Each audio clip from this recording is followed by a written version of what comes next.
Right, we're off. Good morning and welcome to another ConeX Portal LinkedIn Live session. Please feel free to drop any questions or comments in the comments section and we'll do our best to read them out. So this morning I am thrilled to welcome Andrea Wilson from ConeX Precision. Andrea is a huge advocate of UK manufacturing and particularly SMEs, pushing forward the Support UK Manufacturing Initiative and campaigning for a Minister for Manufacturing. Also joining us are Adrian McLeod of McLeod Consultancy Services Limited, Rob Dando, co-founder of Finally Agency, and of course, head prefect and devil's advocate, Adam Payne of Factory IQ. Good morning, everyone. Morning. Andrea, would you be kind enough to start off by telling us a little more about who you are, what you do, and why you believe we need a Minister for Manufacturing, please? Absolutely. I'm Andrea Wilson. I'm one of the directors at ConeX Precision. We are a specialist machining subcontractor based in Leighton Buzzard.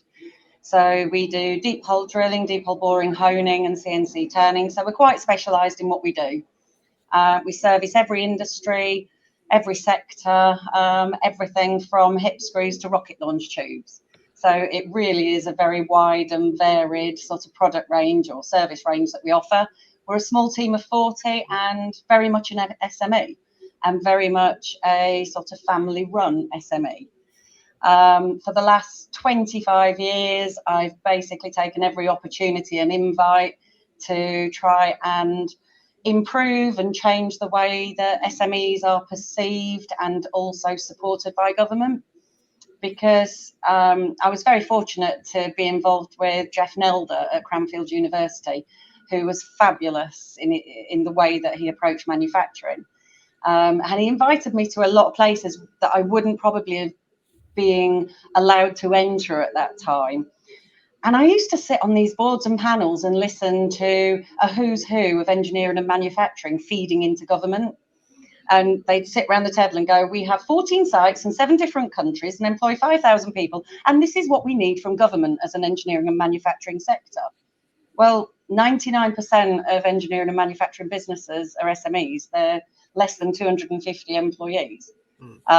So we needed people from SMEs to be feeding into government. And it's one of the reasons I believe that the support system, although very generous, I'm not asking the government for more, it's failing because the support that's there is not either known, accessible, and even when people find it or stumble over it, the application process just becomes so involved and concerning and time consuming that people just don't bother. So for me, we need a change and we need a voice for SMEs in government. Oh, absolutely, yes, without a doubt. And I think, as you say, the big guns, they have the resources, they have the capability. But for SMEs, I mean, most of the time they're spending their time with heads down trying to run their business, aren't they? So to have to jump through all those hurdles, all those hoops, they just haven't got the resource. Adrian, can I bring you in? Because I know you've not long started an SME. How do you sort of echo what Andrea says? Yeah, certainly. Just a little bit about my background. I'm a director of McLeod Consultancy Services, so it's not that I've been an SME for a short period of time. I feel like I've been self-employed contractor, interim manager for best part of 20 years. So, and a 20-year sort of career before that in permanent staff positions in various engineering manufacturing companies. So, although I might be showing my age a little bit, I believe that I've got a lot of experience in a lot of different environments and seeing manufacturing and engineering organizations for better and for worse, and particularly in my field, which is looking at projects and working on improvements in businesses. You do tend to see companies at their worst to a certain extent, or else there wouldn't be an opportunity for me to go in and try and help those businesses. But notwithstanding that, you do see the struggles that SMEs in particular do have. I've worked for quite a few SMEs on the smaller end of the scale, as well as working for some of the large organizations, the multinationals. And the large national organisations, when you drill down the product and drill down through the supply chain, there's always a small business that's supporting that major component. When you get down into sort of first tier, second tier, even third tier organisations, and they're so important, so very important to the actual end product that the multinational organisations actually produce and put out in the marketplace. So whether it's somebody like a Rolls-Royce or BAE Systems or Airbus or whoever it is, somewhere down that supply chain, there's always an SME who are producing very, very important components, without which the major component couldn't be brought to the marketplace. And I've seen firsthand some of the struggles that the SMEs have, particularly with what Angela said in terms of support, not knowing where to turn. A lot of it's down to the finance and resource inside the SMEs. They just haven't got the people who can look at the revenue streams or look at the implementation of ideas. And it's so difficult for those people. And I do, and speaking from a long-standing perspective, I've been in this business of manufacturing engineering for about 40 years now, and sort of going back to an apprentice in the 70s. And I saw manufacturing in its heyday, and I saw the decline of manufacturing over the 70s into the 80s, and over the last few years, the struggles that manufacturing have had, particularly at the SME level. And just thinking back to, for example, the pandemic, the organisations that really came to the fore to support the war effort, if you like, with the pandemic, with some of the SMEs, whether it was ventilators or whether it was PPE or whatever it happened to be. And I've never thought that manufacturing's had the recognition inside the economy that it should have. But when you look at the figures, I think it's 2.5 million jobs in manufacturing, with the 9th biggest manufacturing economy in the world, and surpassed by some very, very large countries with some big populations. So we're hanging in there, and I've always thought, why can't we be higher up that league table? Why can we not be, with the skills that we've got? And especially when you look at smaller organizations, there's some fantastic skills there that's been sort of handed down and just evolved over time. So getting on the soapbox a little bit here, I fully support Andrea's campaign. I do think we need a single voice for manufacturing. I listened quite intently to Lee Rowley on one of his podcasts, the new Minister for Industry, I think he is. And yeah, he spoke very passionately, he spoke very articulately, he had a lot of knowledge, but his portfolio is quite wide. It's construction, it's energy, it's manufacturing, it's a few other sort of remits on there. So he hasn't got the time to focus on manufacturing. He hasn't got the time in particular to focus on SMEs. Andrea was quite correct in yourself, Angela, when you said that the big players, and I mentioned just three there, have got the support around them. They've got the weights. They can actually influence government, but there isn't that point of contact, if you like, for the SMEs. I'll step down now. No, absolutely, Adrian. No, I think many people would agree with what you're saying. So, Andrea, what can we do about it? I know you've been very active over the last few months. For those people who don't know you, perhaps you could give them an oversight of what you're trying to do. Yeah, well, basically, this Support UK Manufacturing came about basically as a response to a few of my LinkedIn posts saying that, it's time we start doing things differently. During COVID, we all had a little bit of extra time that we weren't quite expecting. And I saw LinkedIn become this massive collaborative tool connecting people, particularly with the ventilator challenge, and watching companies actually collaborate rather than compete was just fantastic. So as a result of that, it sort of spurred me on to start asking, because I did bring up this Minister for Manufacturing going back a lot of years when Vince Cable spoke at the Make UK conference. And he sort of brushed me off like an annoying flea almost.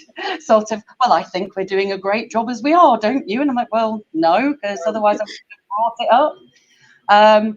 And quite a few like-minded people got in touch, and then Chris Greeno was kind enough to give us his branding that he'd done previously for the Support UK Manufacturing.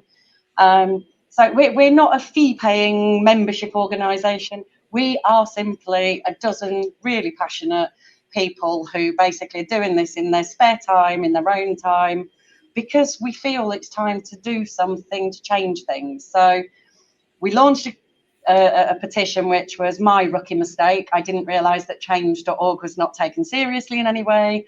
And then you get battered for 15 emails afterwards. So I put my hands up and said, sorry. So we decided we'd wait. Rob kindly from Finally Agency offered to do us a website for the Support UK manufacturing team. So we have now a fantastic looking little brochure and website which explains exactly who we are, exactly what we're trying to achieve. And today we launched the website as well as the petition. So the government, after they queried a couple of the statistics within our text on the petition, so I sent them the Make UK Startup to Scale Up report and said, this is where all the information's from. They finally agreed it on Monday, Tuesday this week. So that was a big relief. So all we need now is people to take a minute, sign the petition.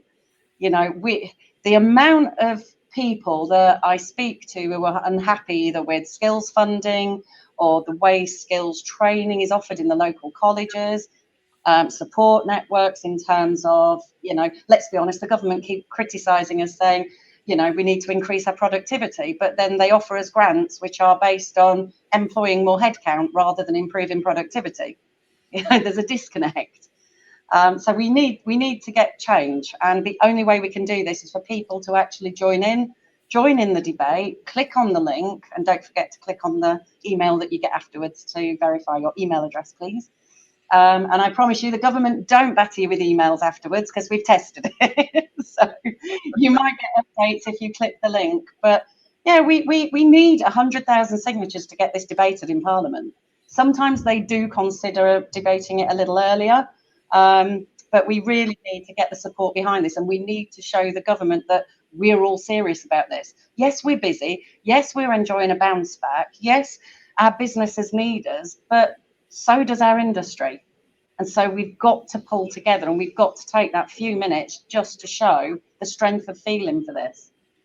Adam, did you want to come in? Just very, very quickly. Somebody's asked, what's the web address? So I was just going to bring Rob in, actually. I'll pass on to Rob for that. Rob, how on earth did you get involved in all this? Tell us more. Yeah, so obviously, you know, we kind of work with many of the SMEs in the sector, helping them with their marketing, and it was kind of, as Andrew said, it was the LinkedIn connections. You know, there's a really strong community of people now that are talking each day. Obviously, through Steve and myself, we've been running the kind of top 10 posts for the last probably nearly 2 years, I think, every Wednesday. And that's kind of opened our network up to seeing what everybody's up to and understanding, you know, how passionate people really are. And I just felt it was something that we wanted to get involved with. You know, we've had a few chats with Andrea. She's highly passionate and great to work with. And, you know, it was just something that we've as an agency felt like we could step up and help. We had, you know, some capacity to do something, and it was something that we wanted to do. So that's kind of what we did. We reached out and said, look, hey, you know, LinkedIn's great. The problem with LinkedIn is that posts die in feeds. So, you know, all of this work goes in, and unless people see it in that particular moment, they might not go back. They might not look through the history of Andrea's post, for example. Whereas if we can have a live presence, a website that we can document all of this stuff and keep that content there, it's going to be indexed by search engines. You know, it's going to be found by other people that maybe aren't necessarily on LinkedIn, and hopefully we're going to reach a much wider audience and have a more permanent place, so that as the campaign gains momentum and people start signing the petition, we've got kind of a singular point to bring everyone to. So that's kind of the theory.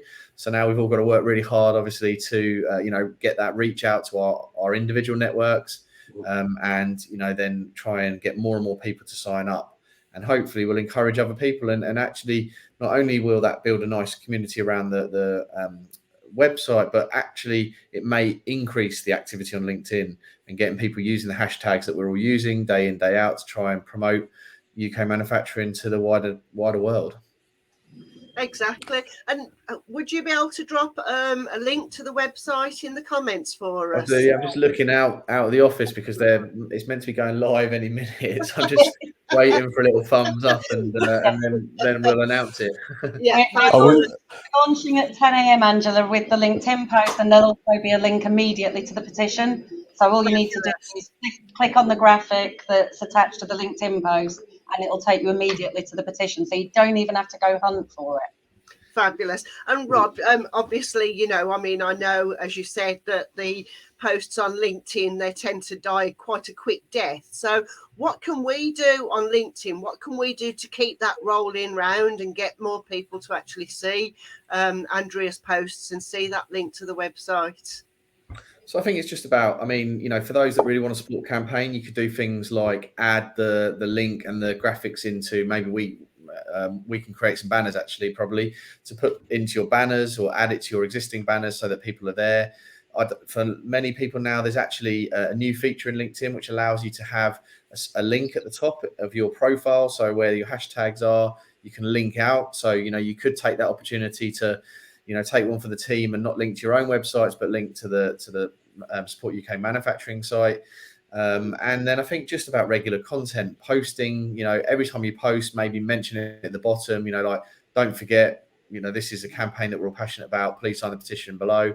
Just add that to the bottom of every post that you're putting on there. And when Andrea shares her post on a Thursday, you know, if you haven't got something to say, perhaps one day reshare that post, you know, add some thoughts to the top of it, add your own opinion for your own network, but share that post so that it's constantly going to be kept alive for as much as possible, really. I think maybe was it even worth doing a little, you know, hashtag support UK manufacturing as a little logo that we can put onto our profile, something like that.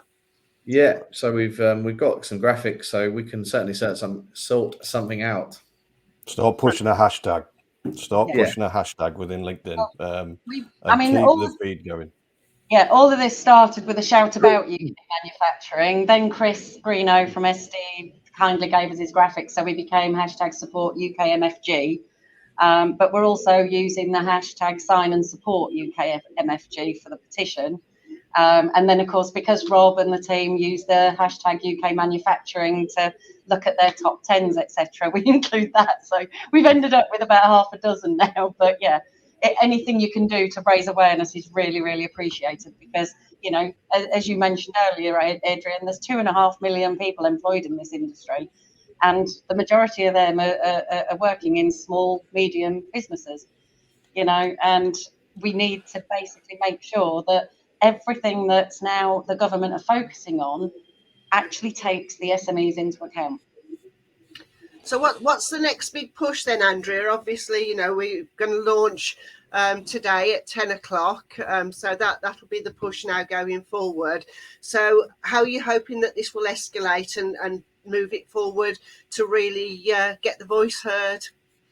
Well, now we've got the website, thanks to Rob and the team at Finally, and we've got the petition up and running. It's a case of now trying to engage with all the trade associations and try and get them on board as well, because they already do have an ear into government. We've already linked with EMA and also Ingenuity, who are very happy to support the campaign.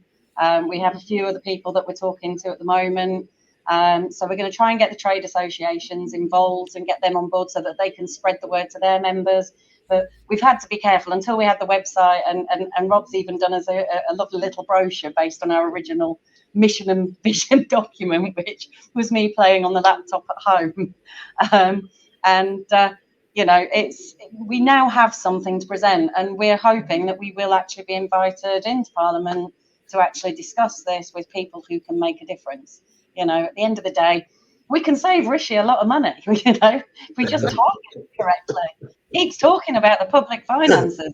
Save him a fortune if we just get it done right. Yeah. Adam, did you want to come in, Sarah? Yeah, I think you know me on this one, Angela, because I've been saying for a long time now, I think it's a fantastic idea. The things I do have going in the back of my mind around this is we have people like Make UK, we have people like Made in the Midlands, we have the other organisations. And I sit back and wonder, what are they doing with it? We have you know, I don't know whether I'm right or wrong in this. My personal opinion is they have their own vested interests, and some of that probably isn't around what we want to do or what we want to need. So for me, is around these federations and these membership organisations. I know ConeX from Sam, and that's the reason why I joined ConeX, because of progressive thinking and where they want to push it to. We do need the support in there for the SME manufacturers. You know, a lot of the SME manufacturers and the owners are actually working owners, so they don't get the time to do that. So they've got a lot on the plate, so they don't get the time and the bureaucracy and everything that goes in it. So having dealt with a lot of the funding within the work that I do and the businesses I've got, it is a pain in the arse on some of it, even down to, and I think Andrea had that, even down to contacting them and opening hours and opening things. It's ridiculous. But for me, we've got to get this collective. And we were discussing this. I was discussing this with Steve Murphy yesterday around it, and Steve came up with a great idea around. In some of the with it is bringing in some of the union side as well, because the red wall seats, as Steve says, is if you can bring these in, they become a power as well. And if you're aligned with it, they'll be aligned, and you'll have a lot more gravitas. Now, there are going to be bridges to be built, but if the alignment is make UK manufacturing number one, I'm sure to God that some of the unions would be backing it. And there again, you have another influence and another power. So for me, it's around how we get the alignment of what this Ministry of Manufacture is going to do, what the objective is then for doing, and how we get these federations and these membership organisations. Because as a collective, you will be stronger. We will be stronger, and we've got to get that. At the minute, we're too splintered, and that's the thing for me at the minute. Absolutely. No, I thoroughly agree, Adam. And we've had conversations about this before, haven't we? About how these groups need to really pull together, because we are united. We're a stronger voice, without a doubt. The other question I was going to ask is, where do you see the position sitting? Now, you may have answered this, and I haven't seen the website obviously as yet. Where do you see the position sitting? Political or industrial? This is one of the problems. I mean, we sort of went through a transitional stage. Initially started asking for a minister. We were told that pretty much then we were given a minister in Lee Rowlick as Minister for Industry.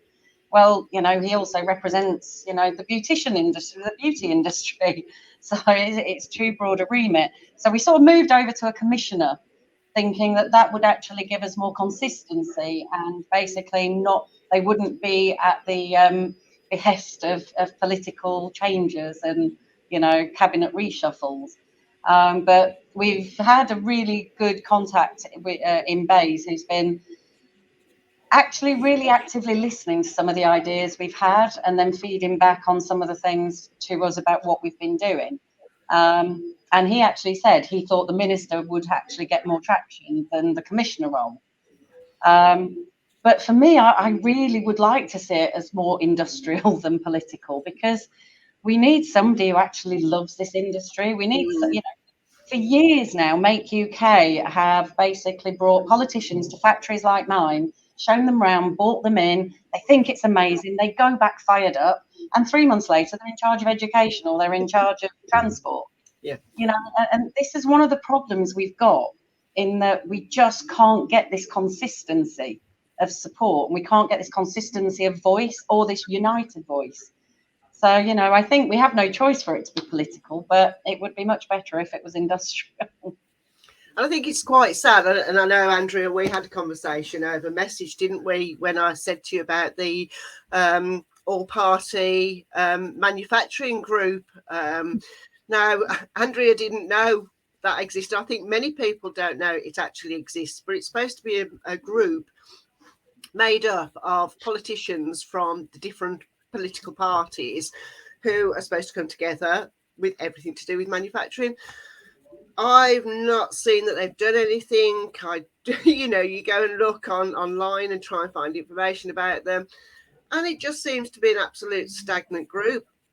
And it's such a shame, because, as you said, Andrea, it's, if you've got that group of cross-party people, it's a lot better than just having one person who, as you say, could be in charge of education the following week, And so it's a real shame that they don't recognise the value within UK manufacturing, and actually open up to people like Andrea and welcome them in for advice, for consultation, and to really see what's going out there in the real world. Yeah, if you look on the website at some of the stuff they've discussed, I actually find it difficult to actually attribute any of that to manufacturing and engineering. But, you know, maybe they're much cleverer people than I am. So Yes, yeah, very difficult. So I guess then, you know, hopefully we can get people signing this petition. We can get more people to support what you're actually doing, Andrea. Is there anything else people can do by way of support for you? yeah, I mean, basically, let's start getting the word out about what a fabulous industry we are. You know, with the outdated perception of dark and dirty is gone, you know. And funnily enough, I was saying this the other day, was, you know, as English people, British people, we're not very good at shouting about our own talents anyway. As engineers, we're even worse, you know. And yet the technology and the businesses that I see when I'm doing my Make UK activities or when I'm visiting customers, you know, this is such a vibrant, amazing industry. And we need to change that perception. So we need to start opening our doors, get involved with the Make UK National Manufacturing Day on the 7th of July, even if it's purely and simply getting your local MP to get involved in talking to the local colleges and schools about that day and that they can come and visit. You can do just a virtual tour so that people can see. You know, start telling people on LinkedIn the good news. At some point, mainstream media will have to start realising, like Mark Weymouth's post every Friday, the good news, you know, mainstream media will have to pick this up at some point about these amazing investments, these amazing opportunities. And we need to start, it's not just about attracting youth. We need to attract talent, full stop. Whether it's 16 or 65, we need to attract talent. You know, and the only way we're going to do that is by breaking this old perception that we're dark and dirty. You know, I mean, you can see behind, that's my shop floor. It's not dark and dirty in any way, shape, or form, you know. And you don't, it's even the depth and breadth of careers that there are within manufacturing, you know. Sales, look at Rob, marketing, you know, Adrian, he's done a whole variety of roles, you know, inspection, accounts, design. You know, you can pretty much fulfill any dream you have within engineering and manufacturing because they're all for everything. It's like watching myself speak, Andrea.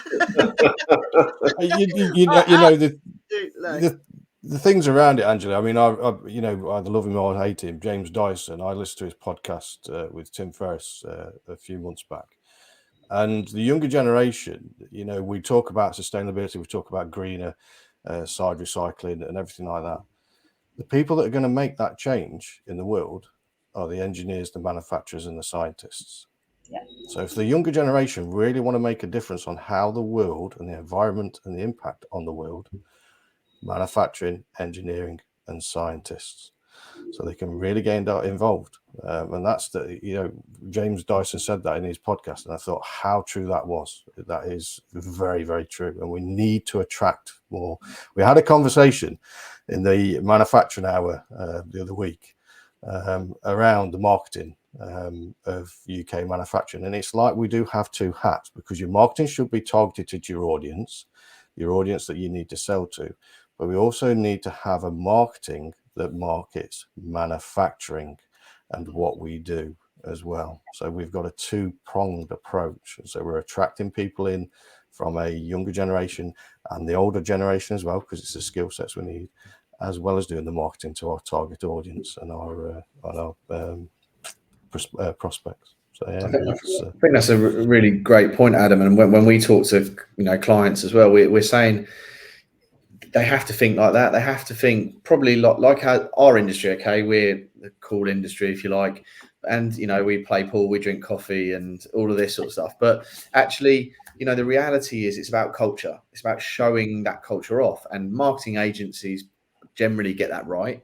But you know, engineering and manufacturing companies, they don't want to. You know, it's getting better. You know, certainly, as Andrea's point, you know, factories are high tech, factories are clean, they're robotic, they're cool. You know, and actually we need to get that portrayed. You know, some of our clients, they're now doing TikTok videos and you know, getting some of the people doing it. And that's, again, right through the ages. You don't have to be 20 to be on TikTok. You've just got to understand what the platform's about, and that's about having a bit of fun. If you've got, you know, people on the shop floor and they want to do something, that is about that cultural aspect. It's about showing other people that it's not the perception that they have of some oil, you know, clad, greasy shop floors. You know, my grandfather, bless him, you know, he's 96 years old. He started at 13 on the railways, and you know, it probably was back then, but he went through his whole life in you know, engineering, and you know, it changed back then, but we're still holding on to those views that are 70, 80 years out of date. And the only way we can do that is collectively. And I think, you know, if everybody thinks about that in their own websites, if their own social media, don't just talk about news. Yes, it's amazing. Let's support it. But I'd love to see some more posts from all of you, you know, with actual footage from the shop floor. I want to know your teams. I want to meet these people behind it. Let's get them having a voice, because that's how we make the kind of, you know, everything scale, because everybody's involved. It doesn't just have to be the leaders of companies writing on LinkedIn. You know, if you look at my team, they're all posts, they've all got their own personalities, they all do their own thing, and that's great. And I want everyone to do that, and we can encourage that in your industries too. You know, and talking about these signatures, I was just thinking, you know, an idea is we need the hundreds of thousands, right? But actually, if you think about everybody that's got staff, so if you've got 40 staff or 30 staff in your business, well, instantly there's 70 signatures that we should have, you know, come next week. Just take Monday morning in your team meeting, or whenever your next team meeting is, go, guys, get your phones out. This is what we're going to do. I want you all to just sign this petition. It'll take you 2 minutes. Do it while you're having a coffee, and suddenly we'll start getting, you know, momentum. Absolutely, Rob. Yeah, and you know, I agree with what you say, and quite interestingly, Daryl Sigler has been talking about this recently as well. You know, about teaching manufacturers to show their employees, if you see something interesting going on within the factory, video it, get it out on LinkedIn. You know, as you say, show the world what a great business you are, the exciting stuff you're doing within your factory. Each week, as you say, Rob, you do the top 10 posts from manufacturing, and those are great. And we've got people at, you know, I mean, Chloe Sales, she's just amazing, and everybody loves to watch Chloe's videos. They love her posts. She's a young girl, and she's a welder, and she finds what she does exciting, and that comes across to everybody else. And people like that then gain traction from younger people, even from older people who are interested and can see that manufacturing is actually a great place to work. So yes, can I just put a caveat on that? Just very before you do that, make sure you have a policy around what you do with your employees around social media, because we have done that before with marketing, and we've allowed that. And unfortunately, we do have NDAs. So we have been, and I know a gentleman has been caught out recently when the customer had watched the video, paused it, and realized on the screen the component. And they were under an NDA. So you do have to be very, very careful, but just make sure you pause it in. I have absolute total agreement around getting the marketing. It's what we do with our clients, getting the marketing out and everything like that, but just make sure you got a policy and you tone your language and everything, and you're controlling what's going out, because you can slip up, unfortunately. Yes, absolutely, Adam. And I know when I worked for automotive manufacturer before lockdown, you actually had to have written permission to take photos or video. So yes, definitely agree with you there. We are coming to the end now. Andrea, would you is there anything else you'd like to tell us about, or anything else you'd like to say about, you know, what you're hoping to do? Or I think the only thing that I'm going to say is the reason I got involved in all this 20 odd years ago, when in reality, you know, we had 6 or 7 members of staff. I really didn't have time to do it, but I'm a big believer that I can't criticize what's there unless I try and change it. And I would say, ask yourself that question: can you take that little bit of time to change it? Because otherwise it's not fair to complain about it, because you can't just leave it to the people. So we have to unite, we have to have a voice together, we have to make sure that we are getting what we need across, because like I say, there's hundreds of millions of pounds there in support that's all sitting there waiting, and it's just not accessible, applicable, appropriate, and we need to change it. You know, we have skills issues, we know that. There's a really simple way we can change that. Training and development tax credits. You know, we can train unskilled people, bring them in, train them on our machines. We don't need local colleges for that because they don't have the kit, they don't have the tutors. But we need some incentives and we need some actual support from the government to do that, you know. But we can bridge the skills gap ourselves. We are capable. We just need to basically not have the barriers put in front of us. So take a minute, sign the petition, and when you get an opportunity, speak to your local politician, tell them what you need, tell them what's broken. You know, it takes very little time, but you can have a major impact. You know, it's all well and good saying, I'm just one person, what can I do? Where did I start? You know, look at the amount of followers this now has and the amount of support this now has. And it was just me in COVID thinking, I've got a half an hour spare because I can't go to the pub and I can't go down this and I can't do that. So, you know, and from very little acorns, big trees grow.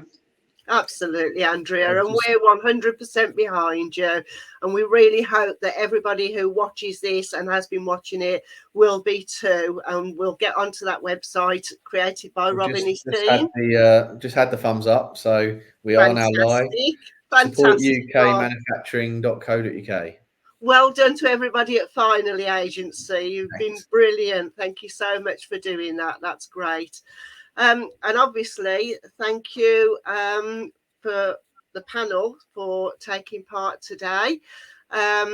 If anybody would like to know any more or would like to contact Andrea, I'm sure she'll drop her LinkedIn details in the comments.